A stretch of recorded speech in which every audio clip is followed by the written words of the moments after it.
രാഹുൽ മാങ്കൂട്ടത്തിലിനെ ചൊല്ലിയുള്ള ആശയക്കുഴപ്പത്തിനിടെ പ്രതിപക്ഷ നേതാവ് വി ഡി സതീശൻ തന്നെ നിലപാട് ആവർത്തിച്ച് പ്രഖ്യാപിച്ചു. നിയമസഭയിൽ രാഹുൽ കോൺഗ്രസിന്റെ ഭാഗമല്ല. വി ഡി സതീശനും രമേശ് ചെന്നിത്തലയ്ക്കുമെതിരെ സൈബർ ആക്രമണം രൂക്ഷമായതോടെയാണ് അയവില്ലാത്ത നിലപാടെടുക്കാൻ കോൺഗ്രസ് നേതൃത്വം നിർബന്ധിതമായത്. സതീശനും ചെന്നിത്തലയ്ക്കുമെതിരായ കോൺഗ്രസ് അനുകൂല ഹാൻഡിലുകളുടെ സൈബർ തെറിവിളിക്ക് ഇന്നും കുറവുണ്ടായില്ല എന്നതാണ് കാണുന്നത്. കോൺഗ്രസിലെ ഭിന്നാഭിപ്രായക്കാർ തമ്മിലടിച്ച് തീരുമാനമെടുക്കട്ടെ എന്ന തന്ത്രപരമായ നിലപാടിലാണ് CPIM എന്ന തോന്നലും ഉണ്ടാകുന്നു. ആദ്യം RDX റാപ്പിലേക്ക്. രാഹുൽ മാങ്കൂട്ടത്തിൽ കോൺഗ്രസിലും പാർലമെന്ററി പാർട്ടിയിലും ഉണ്ടോ? രാഹുലിനായി സൈബർ സേനകൾ വിഷം തുപ്പുന്നതിനിടെ പ്രതിപക്ഷ നേതാവ് വി ഡി സതീശൻ തന്നെ അസന്നിഗ്ധമായി പ്രഖ്യാപിച്ചു, രാഹുൽ കോൺഗ്രസിലുമില്ല, പാർലമെന്ററി പാർട്ടിയിലുമില്ല. അതായത് തിങ്കളാഴ്ച തുടങ്ങുന്ന നിയമസഭാ സമ്മേളനത്തിൽ കോൺഗ്രസ് പ്രതിനിധിയായി എത്താൻ മാങ്കൂട്ടത്തിലിന് അനുവാദമില്ല.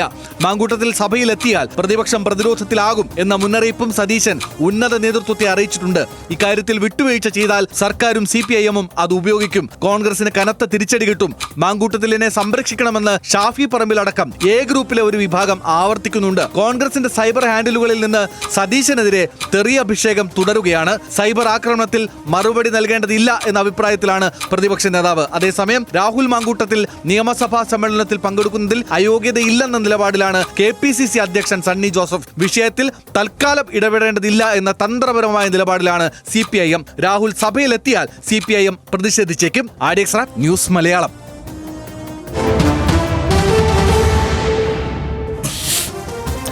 രാഹുൽ മാങ്കൂട്ടത്തിൽ ഇപ്പോൾ കോൺഗ്രസിൽ ഇല്ല എന്ന് പ്രതിപക്ഷ നേതാവ് വി ഡി സതീശൻ ഇന്ന് പറഞ്ഞു. വിഷയത്തിൽ കോൺഗ്രസിൽ രണ്ട് അഭിപ്രായമില്ല.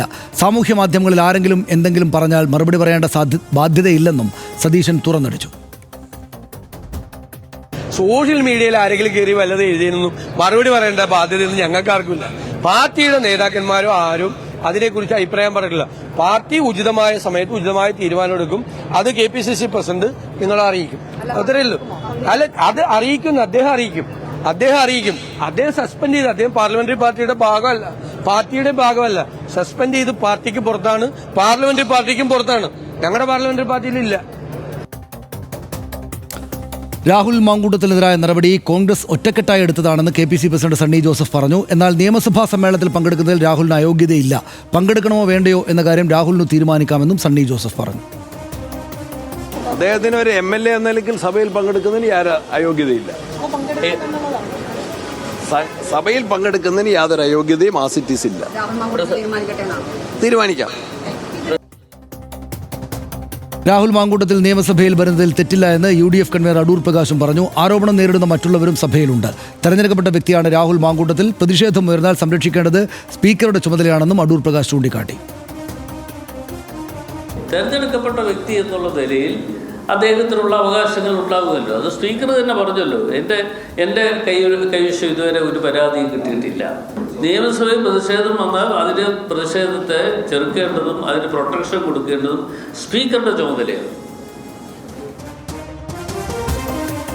ഇന്നത്തെ നിലപാടിൽ കുറെ കൂടെ വ്യക്തത എനിക്ക് വന്നു. അതായത് എല്ലാവരും ഒരേ കാര്യമാണ് പറയുന്നത്. അതായത് രാഹുൽ മാങ്കൂട്ടത്തിൽ നിയമസഭയിലേക്ക് വന്നാൽ ചെറുക്കേണ്ടത് സ്പീക്കറുടെ ചുമതലയാണ്. ഞങ്ങളുണ്ടാകില്ല.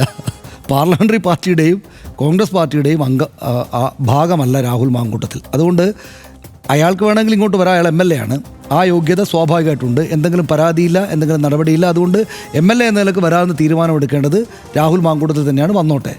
വന്നാൽ പക്ഷേ പ്രതിഷേധം ഉണ്ടായാൽ ചെറുക്കേണ്ടത് സ്പീക്കറുടെ ചുമതലയാണ്. MLA ആണല്ലോ അദ്ദേഹം.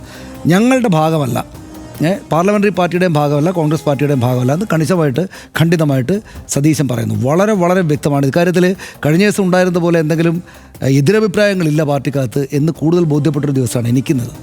അതിനകത്ത് പക്ഷേ ഈ കോൺഗ്രസിലെ ആശയക്കുഴപ്പം അവസാനിച്ചിട്ടില്ല. അത് ഈ കാര്യങ്ങളൊക്കെ ഇങ്ങനെ ഏകദേശം എല്ലാ നേതാക്കന്മാരും ഏതാണ്ട് പരസ്പരം ഒപ്പിച്ച് പറയുന്നുണ്ടെങ്കിലും ആശയക്കുഴപ്പം അവസാനിച്ചിട്ടില്ല. അതിന് കാരണം നിയമസഭാ സമ്മേളനം തുടങ്ങാനിരിക്കുകയാണ്. സ്പീക്കർ AN ഷംസീർ പറഞ്ഞത് എന്താണ്? എനിക്കൊരു കത്ത് കിട്ടിയിട്ടില്ല, ഇതിനെക്കുറിച്ച് ഒരു വിവരവും എനിക്ക് ലഭ്യമായിട്ടില്ല. അടൂർ പ്രകാശ് അതിനെക്കുറിച്ച് പറയുന്നത് എന്താണ്? അത് സ്പീക്കർ പറഞ്ഞല്ലോ, ഒന്നും കിട്ടിയിട്ടില്ല എന്ന്. പക്ഷെ പ്രശ്നം എന്താണെന്നറിയാമോ? വി ഡി സതീശനാണ് പ്രതിപക്ഷ നേതാവ്. അദ്ദേഹം പറയുന്നത് ഈ MLA ഞങ്ങളുടെ MLA അല്ല. അതായത് ഞങ്ങളുടെ പാർട്ടിയിലും ഇല്ല, ഞങ്ങളുടെ പാർലമെൻ്ററി പാർട്ടിയിലും ഇല്ല. അങ്ങനെയാണെങ്കിൽ അയാളെ എവിടെ ഇരുത്തണം? അയാളുടെ സീറ്റ് എവിടെ നിർണ്ണയിക്കണം? ഇയാൾ ഞങ്ങളുടെ പാർട്ടിയിലില്ല, ഞങ്ങളുടെ പാർലമെൻ്ററി പാർട്ടിയിലും ഇല്ല എന്ന് സ്പീക്കർക്ക് കത്ത് കൊടുക്കണ്ടേ?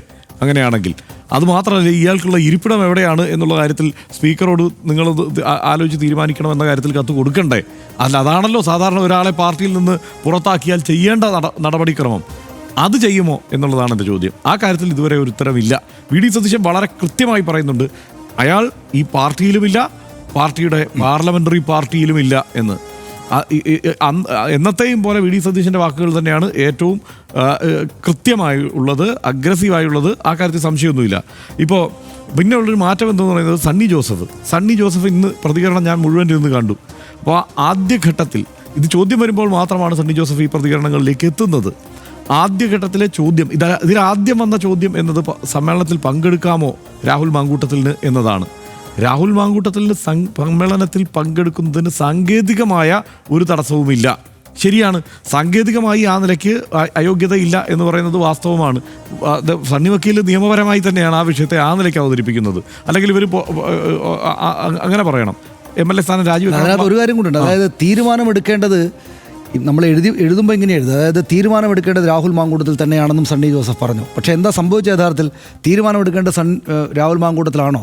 അതെ, ചോദ്യത്തിനുള്ള മറുപടിയാണ്. ചോദ്യത്തിന് അത് മാത്രമല്ല, രണ്ടാമത് നമ്മൾ സൈഫ് ന്യൂസ് ചോദിക്കുകയാണ്, രണ്ടാമത് ഈ സൈബർ ആക്രമണത്തെക്കുറിച്ച് ഈ വി.ഡി. സതീശനെതിരെ ഇങ്ങനെ രൂക്ഷമായ സൈബർ ആക്രമണം നടത്തുകയാണ്.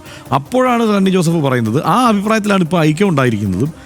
ഇത് ഇവിടുത്തെ ഒരു ബ്ലോക്ക് കമ്മിറ്റിയുടെ പ്രസിഡന്റോ ഒരു DCC പ്രസിഡന്റോ ഒരു KPCC അംഗമോ ഒരു AICC അംഗമോ എതിർപ്പ് പറയാതെ എടുത്ത തീരുമാനമാണ്. ഇന്നലെ വി.ഡി. സതീശൻ പറഞ്ഞത് തന്നെ ഇന്നിപ്പോൾ സണ്ണി ജോസഫ് പറയാണ്, അങ്ങനെ എതിർപ്പില്ലാതെ കോൺഗ്രസ് എടുത്ത ഒരു തീരുമാനമാണ് എന്ത്, രാഹുൽ മാങ്കൂട്ടത്തിലിനെ പുറത്താക്കുക എന്നുള്ളത്, സസ്പെൻഡ് ചെയ്യുക എന്നുള്ളത്, പാർലമെൻ്ററി പാർട്ടിയിൽ നിന്ന് പുറത്താക്കുക എന്നുള്ളത്. അപ്പോൾ അങ്ങനെ ഒരു തീരുമാനം എടുത്തിട്ടുള്ളത് ഒറ്റക്കെട്ടായാണ്. അതിൽ വി.ഡി. സതീശനെ മാത്രം തിരഞ്ഞു പിടിച്ച് ആക്രമിക്കേണ്ടതില്ല എന്നുള്ളത്, അത് ആ ഒരു വാക്കുകൾ മാത്രമാണ് അവതരിപ്പിച്ചുകൊണ്ടിരുന്നത് എന്നുള്ളതാണ്. അത് മാത്രമല്ല, രണ്ടാമത്തെ കാര്യം എന്താണെന്ന് വെച്ച് കഴിഞ്ഞാൽ, ഇതിൽ ഈ അടൂർ പ്രകാശ് ഇപ്പോൾ ഈ സ്പീക്കറിലേക്ക് ഈ സംരക്ഷണ ചുമതല സ്പീക്കറിനാണ് എന്നുള്ളത് അങ്ങ് പ്രഖ്യാപിച്ചല്ലോ.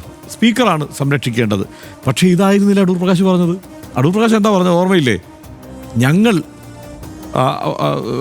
ഇയാളെ സംരക്ഷിക്കും എന്നാണ് ആദ്യഘട്ടത്തിൽ പറഞ്ഞിരുന്നത്. ഈ രാഹുൽ മാങ്കൂട്ടത്തിൽ നിയമസഭയിൽ വരുമ്പോൾ പ്രതിഷേധം ഉണ്ടായാൽ ഞങ്ങൾ പ്രതിരോധിക്കും എന്ന് പറഞ്ഞിടത്തു നിന്നാണ്, അല്ല ഞങ്ങളല്ല സ്പീക്കറാണ് ഇത് പ്രതിരോധിക്കേണ്ടത്. എനിക്ക് പ്രവചിക്കാൻ തോന്നുന്ന ഒരു കാര്യം, ഇയാൾ അങ്ങോട്ട് വരാൻ പോകുന്നില്ല, സാധ്യതയില്ല. അത് മാത്രമല്ല, ഈ കാര്യത്തിൽ ആത്യന്തികമായി എല്ലാവരും പ്രതീക്ഷിക്കുന്നത്, കാത്തിരിക്കുന്നത് എന്താണ്, അദ്ദേഹം ഈ വന്ന തെളിവുകളിൽ ഒരു മറുപടി അദ്ദേഹം പറയണമെന്നുള്ളതാണല്ലോ. എനിക്ക് തോന്നുന്നത് ആദ്യ ദിവസങ്ങളിൽ തന്നെ അദ്ദേഹം വളരെ കൃത്യമായി, അതിനകത്ത് അദ്ദേഹത്തിന് വന്ന് പറയാമല്ലോ, ഇതെൻ്റെ ശബ്ദമല്ല എന്നെങ്കിലും പറയാമല്ലോ. അത് അദ്ദേഹത്തിന് പറയാൻ കഴിഞ്ഞിട്ടില്ല, പറയാൻ കഴിയുകയുമില്ല. അതുമാത്രമല്ല, കൂടുതൽ തെളിവുകൾ വരാനിരിക്കുന്നു എന്നുള്ളതിനെക്കുറിച്ച് അദ്ദേഹത്തിന് നല്ല ബോധ്യമുണ്ട്. അതുകൊണ്ട് ഒരുപക്ഷെ അദ്ദേഹം ഇനിയും അവിടെ നിയമസഭയ്ക്ക് അവിടെ മാധ്യമങ്ങളുടെ മുന്നിലേക്കാണ് വീണ്ടും എത്തേണ്ടത്. അങ്ങനെ ഒരു സാഹസത്തിന് തൽക്കാലം മുതിരും എന്ന് ഞാൻ കരുതുന്നില്ല. പക്ഷേ ഈ പറഞ്ഞതുപോലെ എന്തും സംഭവിക്കാം. അവിടെ വി.ഡി. സതീശനൊക്കെ പറയുന്നത് പോലെ അതിനകത്ത് പാർട്ടി എതിർക്കുന്നില്ലെങ്കിലും ഈ പാർട്ടിക്ക് അതീതമായ ഒരു ശക്തിയായി ഈ സോഷ്യൽ മീഡിയ ഗുണ്ടകൾ ഇങ്ങനെ നിൽക്കുന്നു എന്നുള്ളത് കൊണ്ട് എങ്ങനെയാണ് തീരുമാനങ്ങൾ ഉണ്ടാവുക എന്ന് കാത്തിരുന്ന് കാണണം. ഒരു കാര്യം കൂടി ഉള്ളത്, ഈ നിയമസഭയിലേക്ക് വന്നാൽ ഏറ്റവും സന്തോഷിക്കുന്നത് CPM-ഉം CPI-യും. സംശയം എന്താ കാര്യത്തിൽ? കാരണം എത്ര ആരോപണങ്ങൾക്ക് മറുപടി പറയാനിരിക്കുന്നു. ആദർശം എന്ന വാക്കിന് തന്നെ വലിയ വില നൽകുന്ന പാർട്ടിയാണ് കോൺഗ്രസ്. അതിൻ്റെ രാഷ്ട്രീയത്തിലെ ആപ്ലിക്കേഷൻ അതിലേറെ വില നൽകുന്നവരാണ്.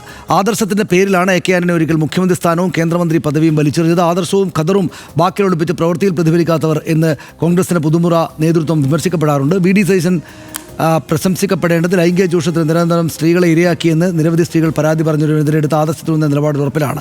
നമുക്ക് ഏതായാലും അത് എന്താണ് ഭാവിയിൽ സംഭവിക്കുക എന്ന കാര്യം ആലോചിക്കാം. സഭാ സമ്മേളനത്തിൽ വരുമോ എന്നതാണ് ഏറ്റവും പ്രധാനപ്പെട്ട ചോദ്യം. ഇന്നത്തെ RDXL സമയം പൂർണ്ണമാവുകയാണ്. Good night.